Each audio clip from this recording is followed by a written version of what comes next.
Рашислер Северодонецк шерна тоқтамадан уджумети. Луганск вилетнан арби мемориетнан ел башчысы Сергей Гайдай айтқанна көре кечкен күн ишгалжилер муафақиетсізлікке оғырады. Украина аскерлері оларына бір қач соқақтан чекілмеге мечбур етті. Душман Золоте, Попасна, Комушуваха ве Белогиревка қасабаларына мудафа еткен Украина аскерлеріні дармадағын етмеге тұрыша. Бұнен бәрабер ишгалжилер Славянск шеріне яңа уджымны керчектештірмеге планлаштырып, Бутын жебе сызығы бойы артиллерия системалары, майын атыжы батлары ве башқа селянен атеш ача.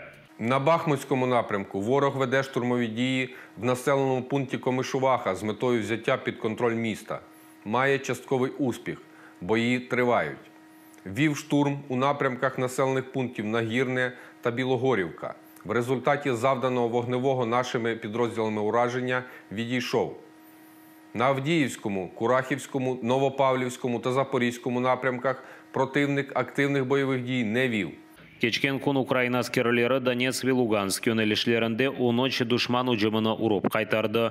Бұның нәтижесінде ишгалжилерінің 2 танкы, 6 артиллерия системасы, 8 зырхлы машинасы ве 4 арабасы yok етілді. Душманның ава уджымына қаршы мұдафа системалары Русияның 7 Арлан пилотсыз учу жалетіні урып түшірді. Баштапта айтқанларына көре, ишгалжилер истихбарат дронларының қытлығына дуя. Душман Русия февкуледе вазиет назерлігінің пилотсыз учу алетлеріні құллана. Ишгалжилер Миколаев филиетіні 4 ракетанен уджеметті. Пивден оператив командалығында білдіргенлеріне көре, бір ракета Трихаты койы жыварында велсі веран олған демір-йол көпіріне ұрды. Бұнен бәрабер ишгалжилер Миколаев инфраструктурасына зырар кетірді. Очакев шері Миколаев филиетінің Қарадеңіз ялысы ве Украина арбелері позицияларыны уджеметті. Украина аскерлері емин бойлы етіп ишгалжилер өзіне қаршы уджымны явашлатмақ үшін один санларға ве мудафа құветлерінің бөліклеріне рухи басқаны құветлештірмеге тұрыша. Деңізден ракеталар учырылмасының телекесі юксектор. В Чорному морі наразі перебувають 2 кораблі-носії крилатих ракет та 3 великих десантних кораблі прямують до пункту базування в Севастополі. Решта одиниць рашистського Чорноморського флоту зосереджена в базах тимчасово окупованого Криму. На Одещині залишається загроза викидання на берег морських мін. Тривають контрдиверсійні заходи в різних районах області. Рус ишгалжилерін да 2 тез десант катері yok етілді. Баштапның мәліматына көре Украина арбелері душман катеріні Днепробук лиманында yok етті.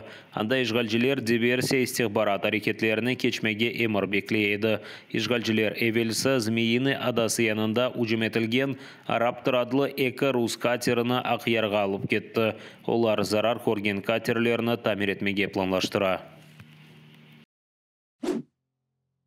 Украинаға чоқча сила бермек, Русияге қаршы чоқча санкция кірсетмек керектір. Бұны Украина президенті Володимир Зеленский Люксембург депутатлар палатасына мұражат еткенде білдірді. Анда илк кере жеңтілішкен девлетнан президентінен топлашып өткерілді. Зеленский айтқанына көре Европа Русияге қаршы санкцияларының 6-й пакетінде тоқталмамалы. Потрібно більше зброї для України, сучасної, яка забезпечить перевагу нашої держави над Росією у цій війні, не тільки за рахунок сміливості, за рахунок розуму, але й технологічно. І я прошу вас захищати цю потребу перед іншими європейськими державами. Потрібно ще більше санкцій проти Росії за війну. Одразу, як тільки запрацює 6-й санкційний пакет, ми всі маємо готувати 7-й. Президент қайдеткеніне көре женкні дестеклеген бұтын рус мемурлары ве инсанларына репрессияларға ұғыратқан бұтын рус махкемежелеріне қаршы санкцияларны кірсетмек керектір. Активи цих та інших підсанкційних осіб, як фізичних, так і юридичних, а також активи Російської держави, які зберігаються в іноземних юрисдикціях, мають бути заморожені. Всі. І потрібно знайти юридичну можливість конфіскувати їх, щоб направити на відшкодування збитків, яких Росія завдала жертвам війни. Це буде справедливо і повчально для агресора. Президент Бірлешкен Авропаның құручыларындан бірі olған Люксембург Украинаны Авропа бірлігінің башты намзеті, sonra ise азасы olarak destekleyeceğine inanғанны білдірді. Çünkü aslında Украина Авропа бірлігінің парчасы oldu. Маємо показати, що європейська єдність переважає будь-які сумніви у здатності Європи захищати свої цінності. Україна де-факто вже стала частиною Європейського Союзу. Ми вже співпрацюємо як на двосторонньому рівні, так і на рівні ЄС у масштабі, який відповідає повноправному членству. Що може довести це краще, ніж те, що ми захищаємо одне одного? Володимир Зеленский Люксембург баш назиры Ксаве Бетельге Киевны зиярет етіп келечек ишбірлікні музакире етмеге теклif етті. Президент Эмин Люксембург мутихассызлары ве шirketlері жеңіп біткен сон Украинаның ғайрыдан тікленмесіне қошылажақтыр. Бұ да Авропада ең бұйық иқтисади лейха olajaqtır. Медведчукқа қаршы açılған сөзде Қырым давасыны mahkemege берділер. Бұны Украина телекестілік қызметінде білдірділер. Медведчук 2015 сенесінден башлап 2020 сенесіне қадар япқан жинайетлер үшін mahkemeленecek. Оларының арасында душманға гізлі Украина арби бөлігі аққанда малюмат берілмесі. Промень адлы Украинаға қаршы лейханын азырланмасы. Рус ишгалжелеріне Керич живарында ермай ве газны қазып шығармаға ярдым етмесі. Прокуратураның малюматына көре анда олған файдалы қазмаларының фияты 38 миллиард гривнаға етіші. Ці кримінальні порушення передбачені статтею 28, 111, 15, а також 438 Кримінального кодексу України. Тобто вчинення державної зради та замах на розграбування національних ресурсів на тимчасово окупованій території Криму. Санкція статей – покарання у вигляді позбавлення волі строком до 15 років. За процесуального керівництва Офісу Генерального прокурора Віктору Медведчуку вручено копію обвинувального акту, який у найкоротший час буде спрямовано до відповідного суду.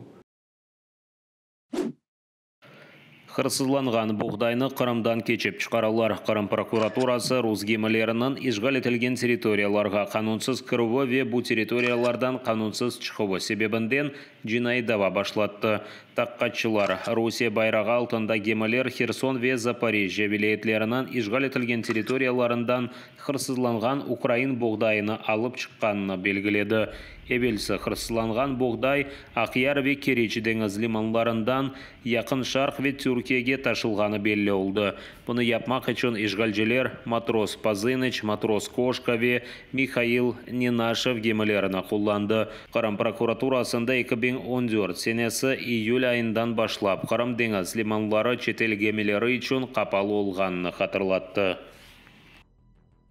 Заходження суден під іноземним прапором до закритих морських портів Криму правоохоронні органи автономії кваліфікують як дії, що підривають суверенітет України та порушують норми національного законодавства, що тягне за собою кримінальну відповідальність судновласників, операторів та капітанів суден. Литвания Түркияден байрактар пилотсыз учуcu алетіні бедава алып Украинаға бережек. Майысынан сонында Литван шirketi байрактар ТБ2 адлы силялы дронны сатын алмақ үшін пара топла башлады. Башта шirket ақчаны 3 hafta içinde топламаға ниетленді. Фақат литванлар бұны 3 күн içinde yapып oldu. Umumen 6 milyon евро топланды. Пилотсыз учуcu алетлерінің түрк истисалжысы байрактарны бедава бермеге қарар алды. Литванларға топланған параны есе Украинаға гуманитар ярдым берілмесіне сарф етмеге теклif еттілер. Милли мудафа назиры Арвидас Анушаускас білдіргенне көре Литвания топланған параға байрактар үшін керекли арби едеклеріні сатын алacak, алған параға есе Украинаға ярдым үшін масраф етежеклер.